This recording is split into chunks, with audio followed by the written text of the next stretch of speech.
Vào đây xuống đây, đứng ra đây quả đi. Này bảo cho con cháu nó nháy luôn cho. Đấy, chụp luôn mày đấy. Chụp được đẹp. Đẹp. Đứng ra đây này nó mới có chỗ. Vướng nhiều cây cối lắm quả, ở sau bên kia nó không có cây cối. Đấy.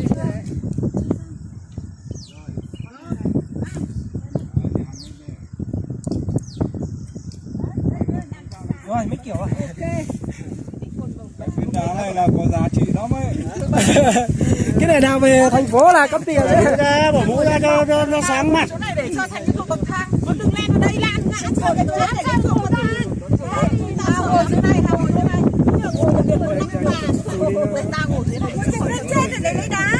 Tao ngồi đây không cần đá. Sao tao không? Lấy ruộng bậc thang. Đây ở góc thang này đẹp lắm đấy. Buổi đẹp quá. Ngồi đi. Mà đây tận dụng cái nắng cái này. Hương bỏ mũ ra. Bỏ mũ à? Bỏ tất cả để ấy đã. Đấy để ngay thế. Tuổi nó tuổi nữa không tuổi nó tôi sức. Hàng đâu quay đây. Không play ra. Năm đi coi. Ngồi yên đấy nha. Bãi đá cổ. Rau chả viên đá này. Nào quay đây. Chỉnh đi xong rồi. Nào 2 3. Này đẹp lắm. Giơ tay nhá, giơ tay nhá. Giơ tay nhá, tất cả giơ tay nhá. Không giơ thẳng thế này. Không giơ nó chéo thế Ở đây này thôi. Chéo ra sau thế này. Ra đây đã. Đây này xe ra đây bãi đá cổ đây.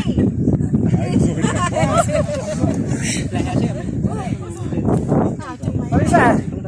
Lực ôi sao? Sao vậy? Đây này. Bãi đá cổ nhá. Nào. Xóa giá trị cái này. Con ơi. Giá trị trong cái có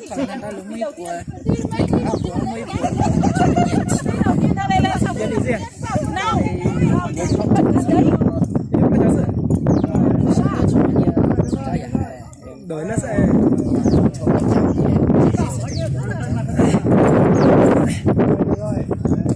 bây giờ nó yên toàn đủ chiều Làm ngồi theo kiểu bán Việt Nam đi. vâng thì nó cho hỗ trợ sau mà ôi trận đông mở này mà phải kỹ là chỗ này là nó Đây đứng ở góc này. Đứng ở bên này. ô bây giờ chỉ ta kỹ tài mà lái à Đấy em đứng Trùng việc chưa? Đây có khi là thế này quân đứng thực ở đây đây. Tạo dáng đấy mình cho thì đấy rồi thì làm năng lượng quá. thì coi cho nên chỉ cần để thân đằng sau thôi. chỗ nào nhà nó béo không làm Ok tay mặt Mép cũng sửa đâu. có cái đứng trên này thôi cái này đứng yên lan ơi đứng yên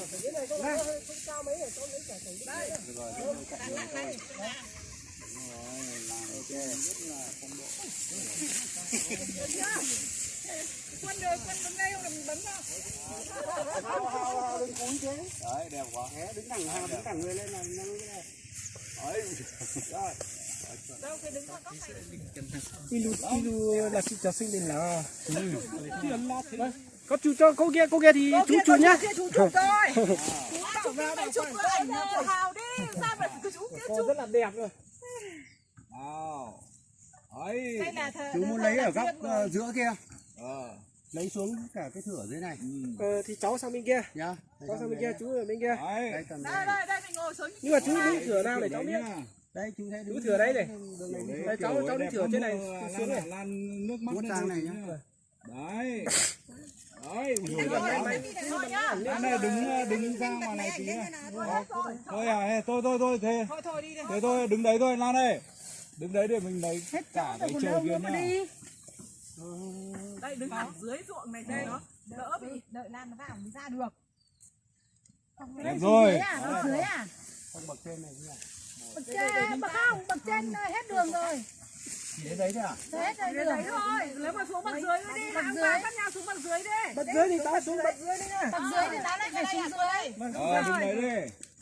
Ôi nhiếp ảnh gia này á nhiệt tình quá. Đấy rồi.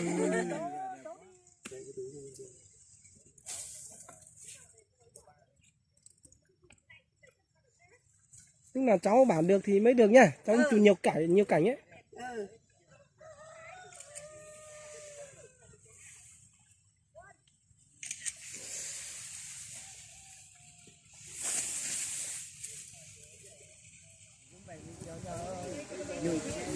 như tâm đi chào các bạn nói này